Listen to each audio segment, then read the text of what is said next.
I hear this all the time. Well, things are getting better. I mean, things are getting better, you know, but they're not. Mainstream movies are generally stories of men's lives, which revolve around men. And then we have this subgenre called chick flicks, which are stories of women's lives, which, when you look at them a little more closely, you realize that they generally revolve around men's lives, too. They revolve around trying to get a man, trying to get love, get married, get pregnant. It's my fault that I'm alone on Valentine's Day. My closest relationship is with my BlackBerry. Right. Thank God it vibrates.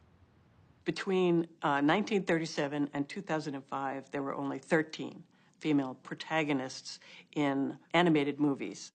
All of them, except one, had the aspiration of finding romance.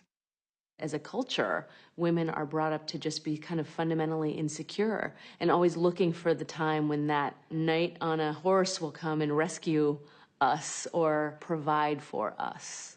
When it comes to female leaders in entertainment media, we see the bitchy boss who has sacrificed family and love to make it to where she is. I said to myself, take a chance.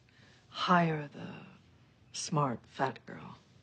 The whole movie is about bringing her down a peg, and this is generally done by someone who is under her, a subordinate, typically a male. So that image doesn't bode well when it comes to ideas of women in leadership. We had many more interesting characters on screen in the 20s, 30s, 40s than we do now. And we allowed women to really embody all the contradictions that make up a human being back then. They could be the femme fatale and then turn around and be the mother, and then turn around and be the seductress, and then turn around and be the saint. And we accepted that. They were complex human beings. Now we really like to put people in boxes. The only two choices for women, witch and sexy kitten. Oh, you just said a mouthful there, sister.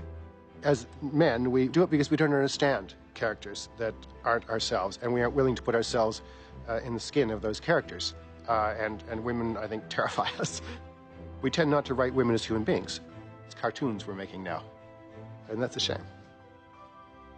Throughout any type of mass media there is, we see the widespread acceptance of women as sex objects.